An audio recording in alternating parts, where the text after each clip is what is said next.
खोट्या कागदपत्रांच्या आधारे कोट्यवधी रुपयांचा भ्रष्टाचार हा झाल्याचा आरोप करत संबंधित सरपंच आणि ग्रामसेवकांवर गुन्हे दाखल करण्याच्या मागणीकरता आमरण उपोषण हे सुरू करण्यात आलंय। नांदेड तालुक्यातील एकदरा इथल्या सरपंच आणि ग्रामसेवक यांनी संगनमतानं कोट्यवधी रुपयांचा भ्रष्टाचार हा केल्याचा आरोप एकदरा इथले ग्रामस्थ रामदास भोजने यांनी केलाय। त्यांच्याशी संवाद साधलाय आपले प्रतिनिधी कमलाकर बिरादार यांनी।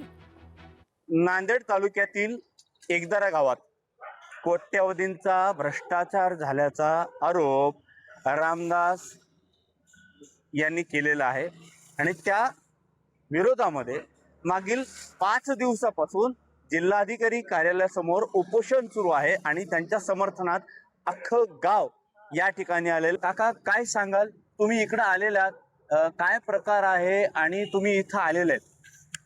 साहेब, आमच्या गावामध्ये कोट्यावधी रुपयाचा भ्रष्टाचार सरपंच अनुसाहेबाई कदम यांनी केलेला आहे। तसेच काही डांबरी याचे सिमेंट काँक्रीटचे रस्ते अर्धवट केलेले आहेत, पूर्ण केलेले नाहीत। कोणताच पूर्ण काम कोणतंच झालेलं नाही। ग्रामसभा तर एकही झालं नाही। व्हायच्या अगोदरच सह्या घेतल्यात लोकांकडून आणि ग्रामसभा झाली म्हणून पार पाडल्या कित्येक। त्याच्यानंतर गावातले असे प्रश्न आहेत मोठे मोठे।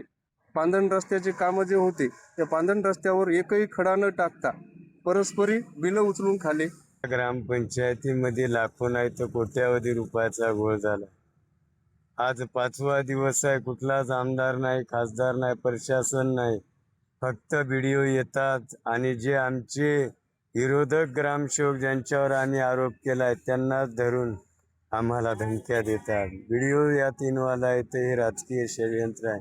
प्रशासनाला जर माझं मरणच या ठिकाणी हवं असेल, एकदरा गावासाठी तेही देऊ, सत्यासाठी देऊ, पण इथून हटणार नाही। या ग्रामस्थांना न्याय मिळणार का नाही याकडे पाहणं औत्सुक्याचं ठरणार आहे। कमलाकर बिरादार, लोकशाही मराठी, नांदेड।